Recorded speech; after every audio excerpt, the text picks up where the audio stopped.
It's Yahoo Finance's Small Businesses Big Opportunities Week. We're taking a look at the landscape of the sector, the challenges and the regulatory amid macro issues that impact them and you. There are more than 33 million small businesses in the U.S., making up 99.9% of all U.S. businesses, according to the U.S. Small Business Administration.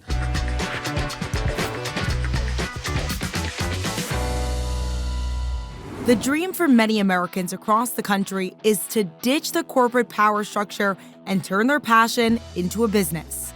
But it's not as easy as most people think.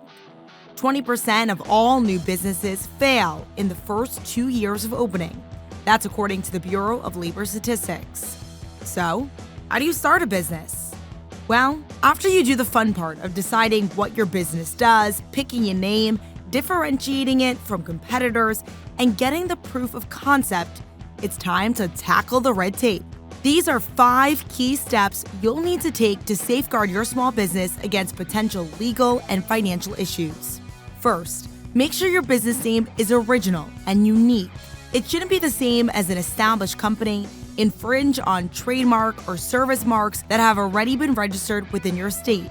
Second, you'll have to register your business entity with your state by creating a corporation or LLC. Another way is to go through a sole proprietorship. Once you file for your preferred type of legal entity, your state will send you a certificate that you can use to apply for licenses, a tax identification number, and business bank accounts. Third, apply for an employer identification number. Every business, except sole proprietorships with no employees, must have a federal employer identification number, commonly known as an EIN, in order to file taxes with the IRS. 4, you'll need all the appropriate licenses and permits required for your type of business. If you're working in agriculture, selling alcohol, working radio, television broadcasting, or in other fields, you'll need certain licenses and permits in order to legally operate. And 5, you need insurance. Even if you work from home, it could mean liability insurance, property insurance, business interruption insurance, or even workers' compensation insurance, which most states require by law if you have employees. Now, once all your paperwork is signed, sealed, and delivered, the real work and reward begins. 95% of small businesses use at least one form of a tech platform, and 87% report increased efficiency thanks to tech. According to American Innovators, that data comes in. As part of Yahoo Finance's Small Business Big Opportunities Week, we're exploring how tech can help empower small businesses. For more on this, we've got Yahoo Finance reporter Dan Howley here with more. Hey, Dan.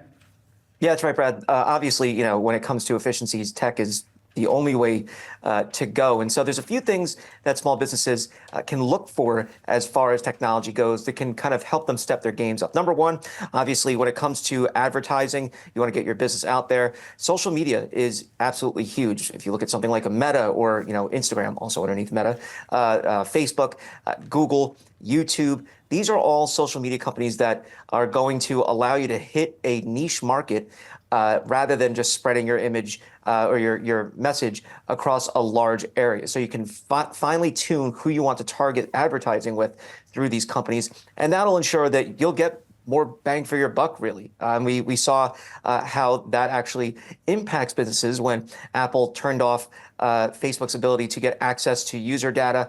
The Facebook sales started to fall because they weren't offering that exacting data. So it's just proof that these kinds of companies, social media companies, are a good vehicle for marketing for small businesses. The other thing is AI. I know we talk a whole bunch about AI because of generative AI, but there are AI features that companies can help, such as automated accounting that can allow them to kind of clean up their processes. And then finally, we have cybersecurity. Very important. A lot of companies can't afford to take hits when it comes to cybersecurity. They'll lose a ton of business. Dan, thanks so much for breaking this down for us and some of the important areas that small businesses are investing in major technology to help them and their business. We explored the different headwinds that small businesses face, like inflation and high interest rates, and we spoke to business owners on what difficulties they're facing. Take a listen. Supply chain is still disrupted. Inflation is still giving us a lot of pain. Inflation especially has hurt us a lot. The cost of packaging, glass, honey, sugar, all our ingredients is up more than 50%. Gas is up, and that's hurting us. We have full health insurance and benefits for our employees. That's gone up a lot. Finding people is still not easy. We've seen a decline in the last year in sales online and at our brick and mortar store. And we've also seen the struggle of finding great team members, of being able to compete with wages and benefits and pay them well. And we have just really struggled to engage with our customers again without throwing lots of money at ad dollars. And nearly half of small businesses fail in the first 5 years. That's according to the Small Business Administration. But small business owners have learned lessons on how to beat the odds along the way. Just to be prepared for those mistakes. I think that's really the key to really starting a successful business is it goes really, I would tell myself it's going to go beyond so much more than just your idea and your passion. It's going to take putting your ego to the side. And there are resources to help them thrive. We spoke to the Small Business Administrator, Isabel Casillas Guzman, about what supports the federal government offers small businesses as well. My biggest advice to small businesses, especially coming from the SBA's perspective, is you got to know what you know and know what you don't know, and get the assistance that you can get out there that's available through the federal government. And, so oftentimes small businesses, when they start up, have to wear all these multiple hats. They don't have the resources to immediately hire up across the key verticals. And so for small business owners, coming into the free networks and resources at the SBA helps you power up those skill sets. And so I would really highly recommend that small businesses get the assistance, build that team of free advisors that the SBA provides. And so, with nearly half of Americans working in a small business, accounting for over 99% of U.S. businesses, according to the Small Business Administration, the sector's resilience is crucial for the broader U.S. economy. To talk more about the state of small and medium-sized businesses, we've got the founder of Builder AI, Sachin Degal. Thank you so much for having me. Yeah, you've got a really good pulse on where some of these businesses stand right now, particularly because you are in a position to really help them sort of build out, right, their business, software focused. Give me a sense of how those businesses are doing right now when you think about the investments that are being made. So I think that the two most important things are there are two preeminent fears. There is the fear of irrelevance that is getting them to say, I need to do something different. I need to become digitally native. I need to build software. And then they get into the fear of failure. Oh, I don't really understand this. What is AI? How is it going to impact me? How do I use it? What am I going to implement? That gets them to stop, and then they go back into the fear of failure and they're oscillating.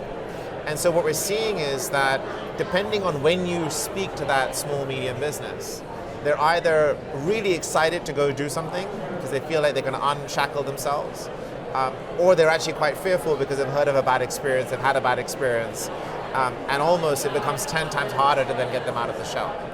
But broadly speaking, what we're seeing, especially on the medium side, is companies are looking at software as a way to remove variances in their customer experience, as a way to reduce cost, so they can actually scale faster with a lower sort of per unit COGS. But also really interesting is they're looking at using software to create new business models around existing traditional business. So I want to follow up on that new business models in a bit, but when we talk about AI in general, Gen AI obviously is the advancement we've been watching. How are these businesses deploying the technology? So at the moment, I would say the biggest deployment is peripheral productivity. What do I mean by that? They might use ChatGPT to ask a question. They might use some of the writer type tools for helping with marketing automation or copy creation.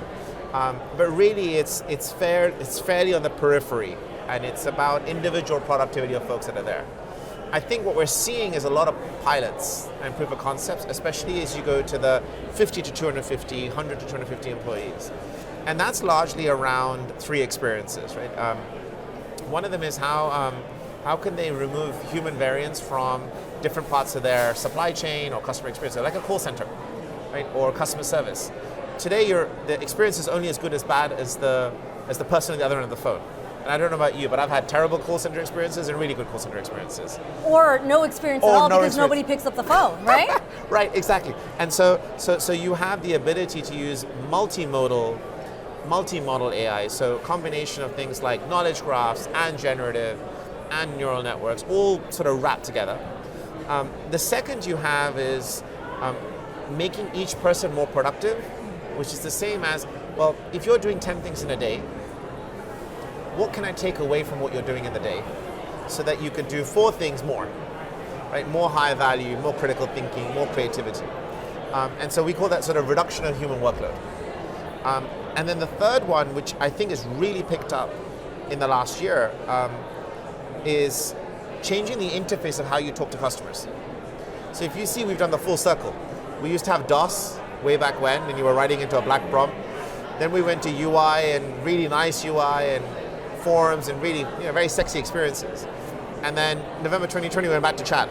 We went back to like two-tone writing experience, and now we're seeing this really nice hybrid between user interface elements, chat experiences, personalization, so that these small medium businesses can talk to their customers in the way the customer wants to talk to them.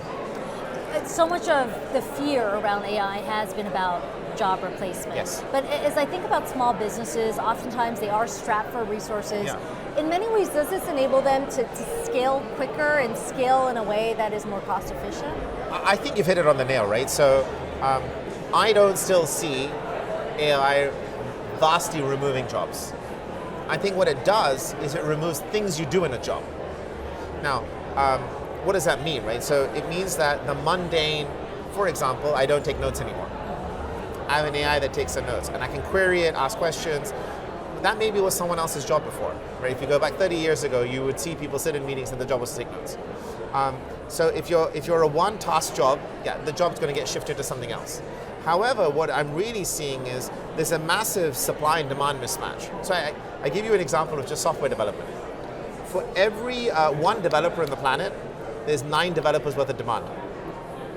So we just don't have enough people that can build all the software, and that is growing massively. The most conservative numbers I've heard is like 36% CAGR. But actually, if you think about all the new businesses, new entrepreneurs, everyone else, you're almost like 70-80% CAGR. How are you going to fill that role? Right? And so you see that in marketing, you see that in call center experiences, so you see that across, and so you can really start to use AI to put a cape on a human to make them superhuman, and so you're actually being more productive. So that points to a big business opportunity for a company like Builder AI. How are you thinking about that next lever, that next step to expand your businesses, given the scale, the demand that you're seeing right now? So I think that's it's a really good one. Something I spent a lot of time thinking about, because so if you imagine we took someone who didn't know how to build software, and we said now it's voice to app or voice to software. You just talk to her or chat to her, to our AI. The next one is, well, we realize customization needs to happen. We used to use an expert network. Now we actually have code generation with an expert network, so she can do a little bit more of that. So now you've built your application. What's the first question you ask? Am I successful? So that's business intelligence. Well, the problem is, for the person that didn't know how to build a piece of software, they don't know how to build a dashboard or ask the right questions. And so, how can you start to have that conversation experience with elements to really get them to be able to get true insights and then connect it back? By the way, I noticed, your average ticket size is $400 for the shirts you sell. You really need Safe Credit Card as a feature because it will allow customers to check out faster. So that's a full loop. Today, that full loop needs 4 or 5 humans. It's as good as the weakest human in the link. And ultimately, that small, medium business can't afford to have a full-fledged Accenture-like team, or a consulting-like team, so they don't really get the output. Points to a lot of opportunities ahead for the company. Sachin Devdagal with Builder AI. Thank you so much for joining us today.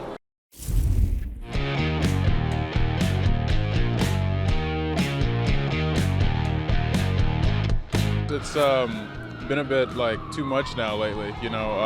I've seen it go from 12 to 15% to where you go somewhere and it's automatically 25%. The pricing of food has gone up, so tipping has gone up. It's a double-edged sword, but at the same point, we are getting a service. Here in the States, a lot of servers are making minimum wage. You know, they depend on that tip. It's also the server and the establishment to give that service as well. So if you're not giving the proper service to your clients, do you really deserve that 20%? Usually in Italy we don't use tipping because we assume that waitress and so on are paid by the owner of the enterprise, and so it's very different from here where tipping is requested to customer. Now, today it's actually, you're kind of more forced into it. You know, the moment that you pull your card out, they're like, it's on the machine. Do you want a tip? When they flip the laptop around at you. When they flip the little thing around. You feel like you're watched, like somebody's, bearing down on you. It's almost giving you that guilt feeling that if I do or don't, and I don't feel that that's the right thing to do in a business atmosphere. It's really about the experience you have with the service person, having waitressed and made a living that way through college and graduate school. But I don't like to have to do it and feel like I have to do it. If you wait on somebody or do a service, absolutely you're entitled to a tip. When it's like a self-service culture, I don't know that the tip is warranted. Normally tipping should be a reward towards a service or something that's exceptional, and it's almost like you're forced to do something that you may have not done because the service wasn't necessarily exceptional. The advice I would give is if you don't have the tip, don't go out. And that's not really for coffee. I guess it's more towards restaurants, etc. We've all been there. We're just picking up a sweet treat, perhaps, and then the employee flips over that iPad and you're met with the dreaded tip screen. Then comes the guilt and the question, do I have to tip? Some businesses often depend on the consumer to supplement their tipped employees' wages, and there are a lot of them. Nearly 4.3 million tipped employees in the U.S., according to National Employment Law Project. As part of Yahoo Finance's Small Business Big Opportunities Week, we're breaking down the psychology around tipping, and Michael Lin, Cornell University professor of services marketing, is here to tell us more. So perhaps we begin with that very question. What are the do's and don'ts? What's the perhaps rule of thumb here that we should be deploying when we're kind of going tap of the button when that iPad is turned around? I don't really like to tell people what they should and shouldn't do. I don't think there's a god of tipping, and I'm certainly not it. But I can tell you what people do, right? When people flip that screen, it's not just the anecdotes that you began this section with. Research tells us that people do feel pressure. They will leave a tip, but they're not happy about it. Okay? But what perhaps you don't know, or your viewers don't know, is that in these kind of counter service settings, the majority of people are still not leaving tips. Only for baristas, for restaurant carryout, and other counter service situations, it's typically 30 to 40% of customers who are leaving a tip, which means that most people are not. And I think you should take feel some freedom to join the majority if you don't want to tip. Interesting. Okay, so how important is tipping, and how does it help small businesses as well? I'm not sure that it helps small businesses as much as people think, because while it does save labor costs, those savings typically are passed on to consumers in the form of lower prices. So that the real beneficiary, what tipping does is it gets price insensitive customers, people who are willing to pay more than they have to. They're effectively subsidizing the patronage of more price-sensitive customers who aren't willing to pay more than they have to. Because of tipping, those price-sensitive customers are getting lower menu prices. And so all of these things considered, we were just taking a look at the screen here, and we had a graphic that we were showing our viewers talking about where people most often tip and who they don't tip. Yeah. What have you seen in some of those behaviors? Yeah, look, we most often tip waiters and waitresses. We also tend to tip delivery people bartenders, taxi cab drivers, people that we don't tip, no one tips effectively, people like doctors, tax accountants, lawyers. And then there's this middle group where a substantial number of people tip, but not a majority. And that's things like hotel maids, Uber drivers, and counter service. Even baristas, the majority of people aren't leaving a tip. Should small business and even larger businesses as well that are in the service industry, should they be accounting for what an employee would make in tips and factor that into the wage that they're offering? And when do you believe we'll see that be a reality? That is a reality. You're allowed to pay a sub-minimum wage to tipped employees, provided that they make up the difference in tips. All right, Michael Lin, who is the Cornell University Professor of Services Marketing. Michael, thanks so much for taking the time here with us today. It was a pleasure. Thank you for inviting me.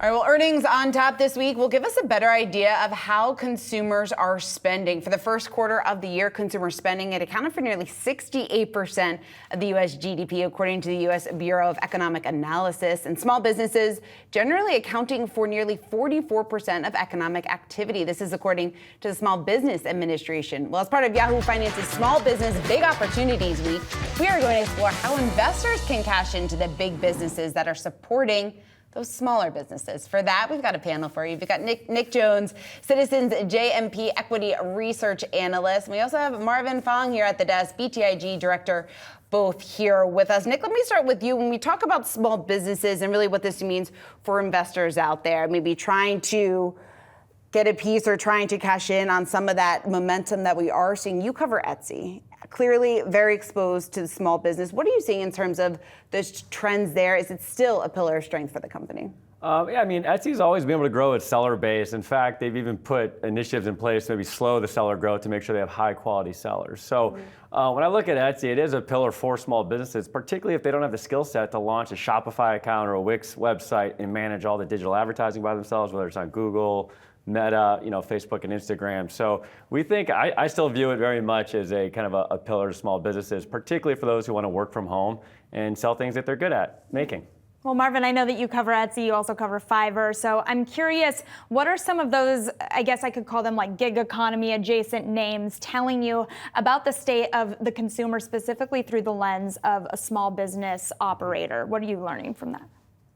Thanks for having me. Yeah, Etsy's calling out, along with a lot of other firms, Starbucks, McDonald's, even CEO of Citibank, calling out that the low-income household continues to struggle, burdened by inflation, cost of necessities are going up. Another headwind, as far as merchandise goes, is that people continue to want to spend on experiences, travel, et cetera.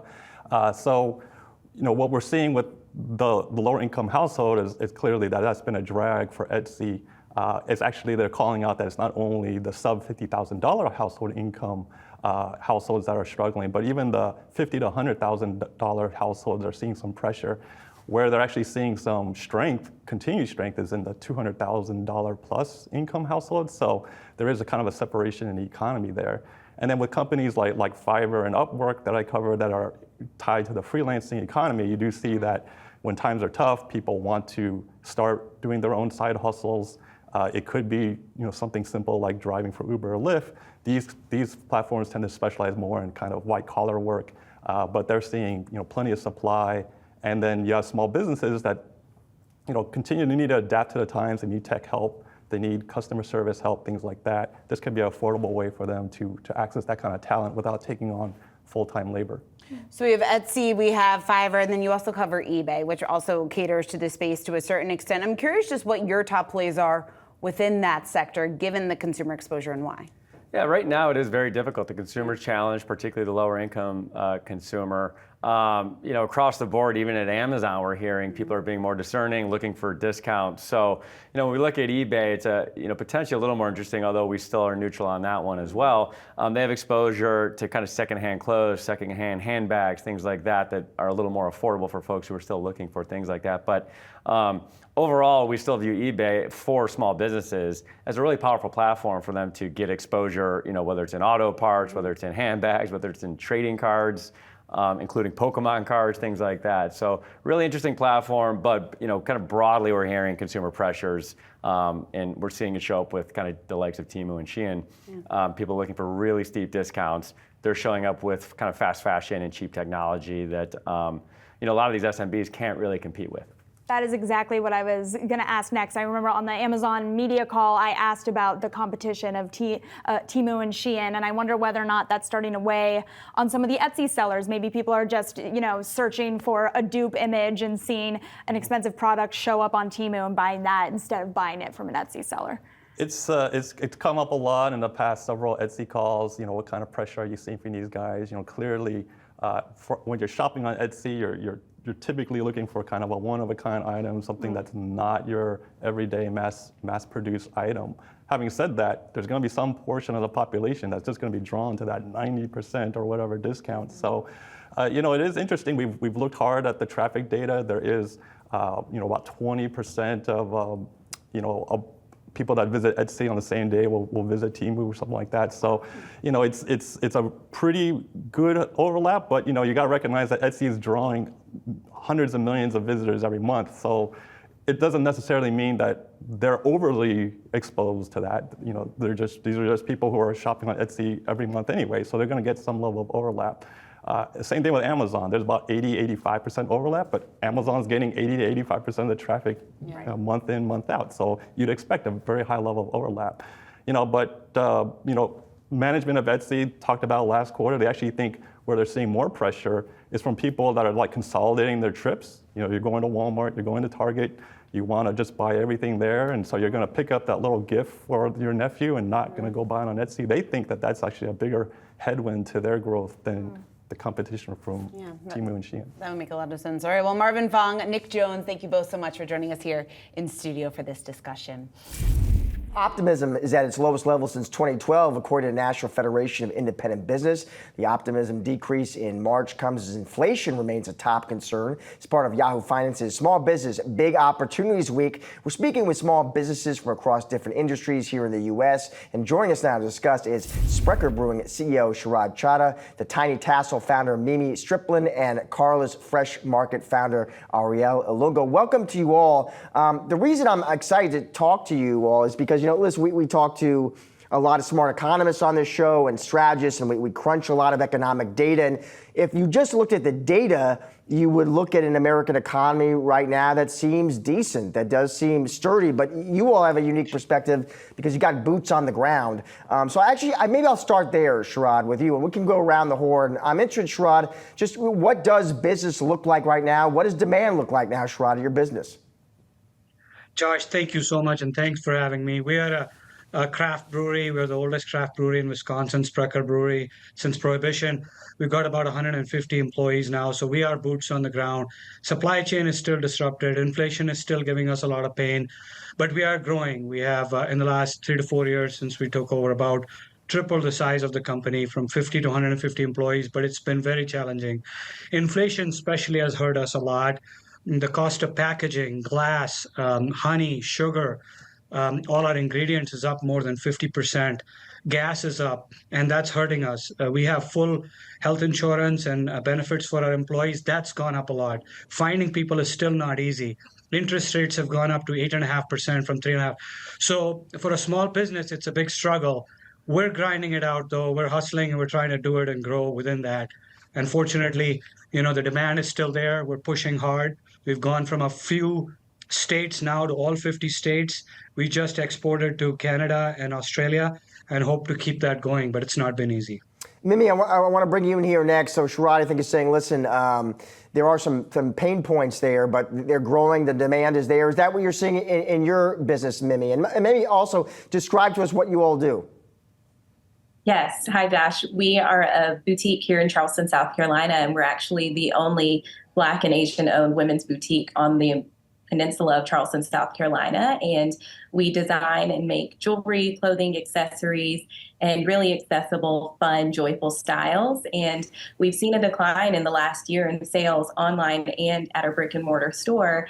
And we've also seen the struggle of finding great team members, of being able to compete with wages and benefits and pay them well. And we have just really struggled to engage with our customers again without throwing lots of money at ad dollars and different marketing techniques that haven't really shown a great benefit in the past. So we're trying to work smarter and really, really allocate our funds where we can see a ROI immediately, because this is the first year that we have had to really crunch the numbers and really, really worry about cash flow. And we don't want to have to continue laying off team members. We want to continue building this brand and empowering our team and creating a great workspace, not just sell great products, but we're hoping to start seeing a increase in sales in person and online as the summer season kicks off here in Charleston.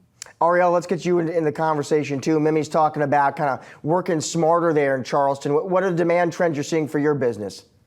Hi there. Thanks for having me. Carlos Fresh Market is a very new business. We've been open for 5 months.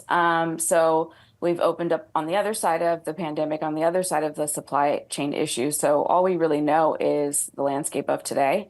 We're full service, coffee, produce-driven environment. We have a natural wine bottle shop, grab and go items, and I'm really focused on just customer acquisition right now and providing a warm and inviting environment, and really responding to the customer's needs. You know, the day I opened was the day I released the dream, and I'm really focused on bringing in items that the customers want to purchase. Sherrod, back to you. I'm interested in this question of inflation, which you kind of called out as a real headwind. How, Sherrod, as a small business, are you sort of navigating that challenge, Sherrod? What levers are you pulling? Are you able to raise prices, for example? Yeah, Josh, that's a great question. The challenge is, for a small business, it's not easy. Although we are the oldest craft brewery, we make the #1 root beer in America per New York Times, and blind taste tests by others. It's still hard when you go to Costco or Menards, push it, and to our consumers. You know, we're not Coke and Pepsi, so it's not so easy for us to raise our prices. So we have to absorb a lot of those costs, and that squeezes our margin and our cash position, as one of your guests said. And that's a very, very precarious, difficult situation. We got to do payroll every 2 weeks. We have to make line time and have the supply chain ready with warehousing and sales. And it's been a very challenging, pushing a boulder uphill for a small business, and it's not been easy. Mimi, I'm interested too, and they're in Charleston, which I'm jealous, one of my favorite cities in the country. We got that big jobs report last week, Mimi, kind of, it showed cooling, not crashing, but cooling. I'm just interested what you all are seeing. Are you guys hiring right now in your business? We're not able to hire at this point. We're starting to see a demand and a need for more team members in our retail shop, but the cash flow is just not there to make a data-driven decision to bring on more team members. And of course, there's always that fine line of, if you bring on another team member, will that help to create more revenue and have more hands on deck? And right now we're really facing tough decisions of, do we make our current payroll or buy our supplies and inventory, or do we invest in a new team member? And Ariel, I'm also curious how you on your business, how do you reach new potential customers right now, Ariel? Are you having to spend more on marketing, advertising? How are you going about it? I'm definitely riding the tailwind of being a new business and just having a compelling story. So I had a fair amount of press in the beginning when this store launched. And I just was deeply rooted in several communities here in LA, which has sort of propelled the business. I ran farmers markets for 5 years, so definitely rooted in a foodie community. I'm a native LA person. And so I'm just riding those tailwinds, and because it's early days, they seem to be getting folks in the door. I, of course, need to double that to keep going. And that's why we're, again, focusing on the customer experience. But to echo what Sherrod said, I feel what he's saying completely. I think consumers are so used to paying a certain price for food, and now the veil is being lifted on the true cost of a lot of things, from Uber to DoorDash to food. And it's, we're in an education process with customers and letting them know that all chicken isn't created equal. And, there's been some pushback on that. And so there's a lot of deep education and with our customers about, what this orange means versus another orange. Sherrod, Mimi, Ariel, thank you all for joining the show today. You know, running a small business, no easy thing. It takes a lot of guts and a lot of grit. Thanks so much for joining us. Thank you. Thank you, Josh.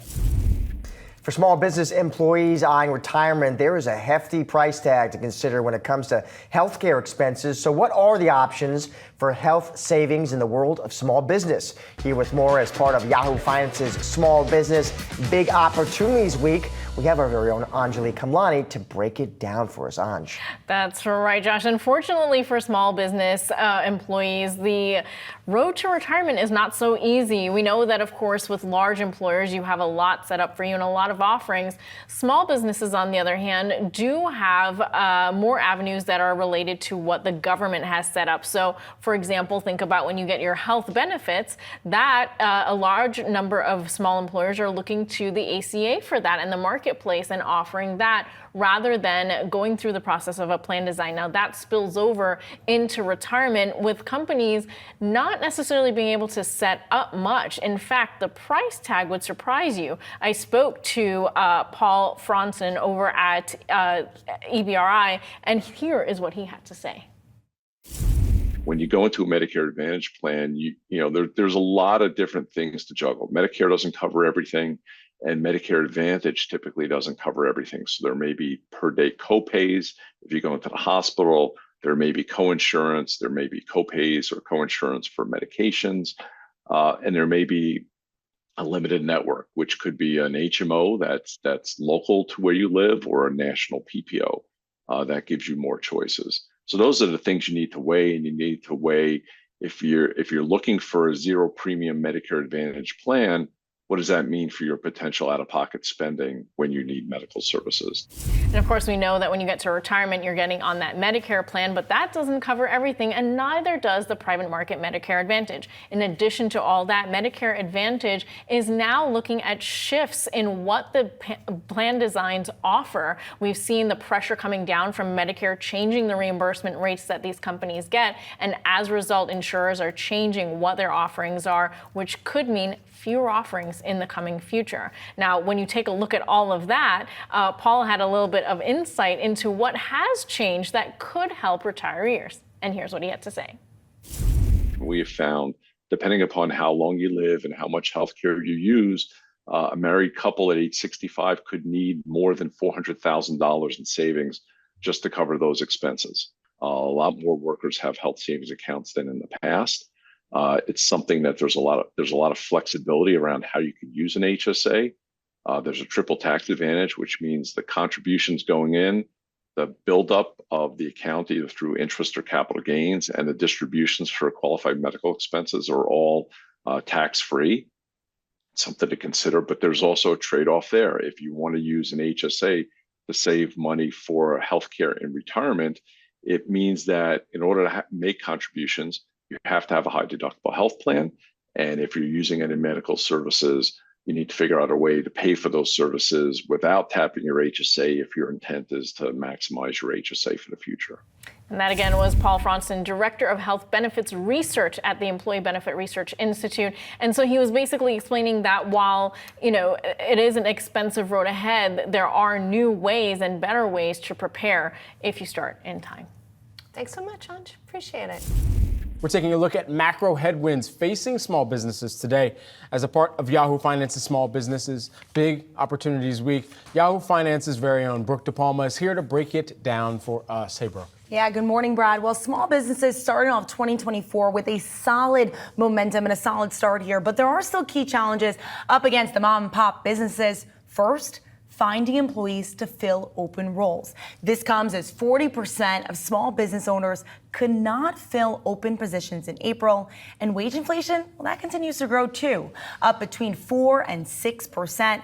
Now, two other challenges include inflation and high interest rates. Inflation is high, up 3.5% last month. And that means that anything small businesses need is a bit more expensive here. So think food, think clothing, anything is more expensive for a small business owner to get.